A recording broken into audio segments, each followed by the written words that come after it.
Buttigieg on Keystone Pipeline.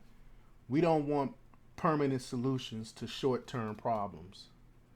I don't think this is a short-term problem. I think this is a long-term problem. But before we get started, go ahead and hit that like button. Share this out so we can get this information out there. Also, subscribe if you're not a subscriber, and hit that alarm bell so you know when I put out new stuff.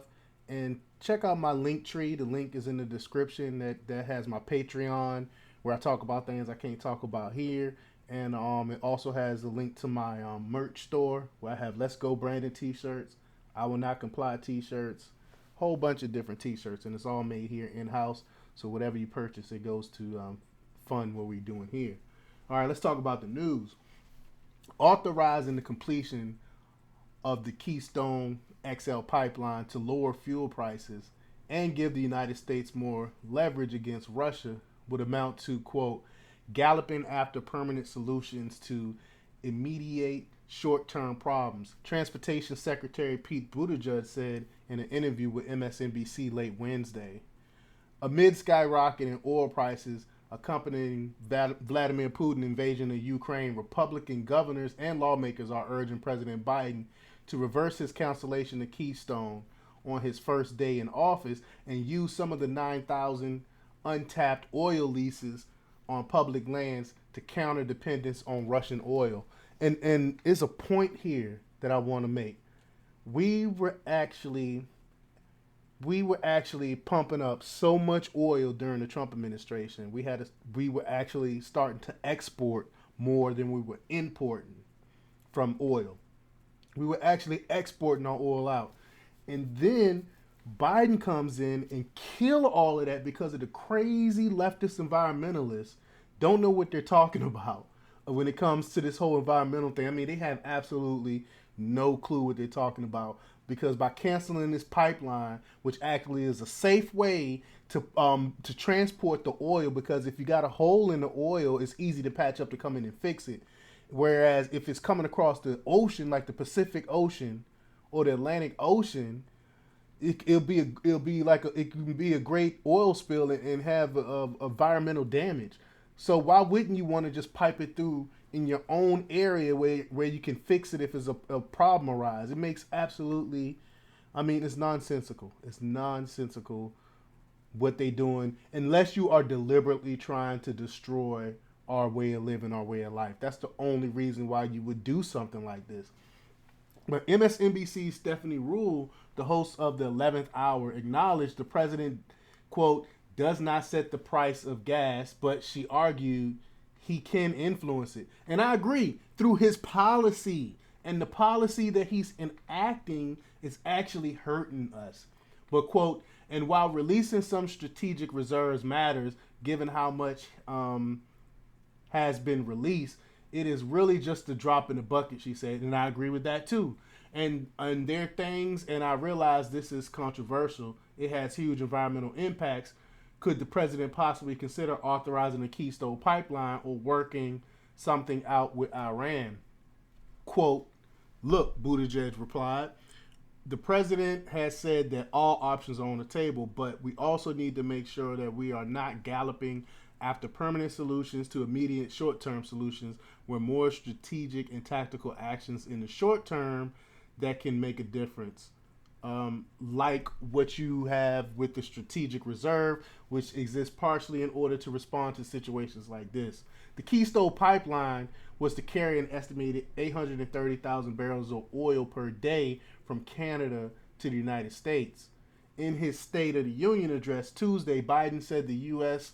will join with other governments to release 60 million barrels of crude oil from strategic reserves, including 30 million from the U.S. However, the U.S. alone consumes on average of about 20 million barrels per day. And that's just in the U.S. The Transportation Secretary insisted Biden, quote, has laid policies that are going to help cushion the impacts of a volatility in energy markets in the future by building up more of a diversified and homegrown energy base for this country. But we had that under Trump. He came in office and got rid of all of that, though. That's the thing. His actions have a direct impact on how we're living right now. His policies is negatively influencing our gas prices, is negatively influencing inflation, which has an impact on everything that we got going on here. At the White House on Thursday, Press Secretary Jen Psaki said authorizing the Keystone pipeline will have no immediate impact. And she said the U.S. has, quote, no strategic interest in banning Russian oil, arguing it makes up only about 10% of what we are importing. So, but the thing is, Russia bad, right? They say Russia is bad. We hate Russia. Russia is doing all this stuff, starting war and all this other stuff. But you're going to take their oil. We live in a bizarre world. But you're going to take this evil empire's oil, though, that you want to go to war with. And this is your government. They're talking out both sides of their mouth. But however, on Thursday, Democratic House Speaker Nancy Pelosi called for a ban on all oil and gas imports from Russia in response to Putin's diabolical actions. She said, quote, ban the oil coming from Russia, Pelosi said at her weekly press conference in the Capitol. But Pelosi told reporters she is against drilling on U.S. public lands. You can't have it both ways, though. You can't have it both ways. House Minority Leader Kevin McCarthy said Pelosi not only wants to ban oil from Russia, she wants to ban it from America. Quote: Democrats aren't trying. And let me pull up the tweet real quick so y'all can see it. Quote: Democrats aren't trying to punish Russia or help Americans, he wrote on Twitter. They actually want gas prices to be as high as possible so they can scam you with the radical Green New Deal. And I agree. That's exactly what it's all about. They need to dismantle gasoline to bring in this radical stuff, and it's going to make every American a lot poorer. This is by design. It has to be by design because I fail to believe that our government is this stupid.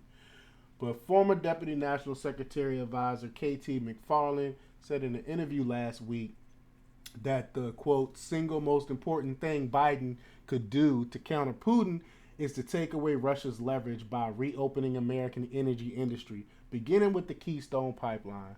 And I totally agree with that. We wouldn't be in this predicament if he never canceled it in the first place. When he did it, I talked about it on my old platform. And I was like, it's going to end up hurting us. And now look at what's going on. But let me know what you think. Leave your comments down below. Like, share, and subscribe. And check out democrepublics.com for the latest in news. Until next time, peace.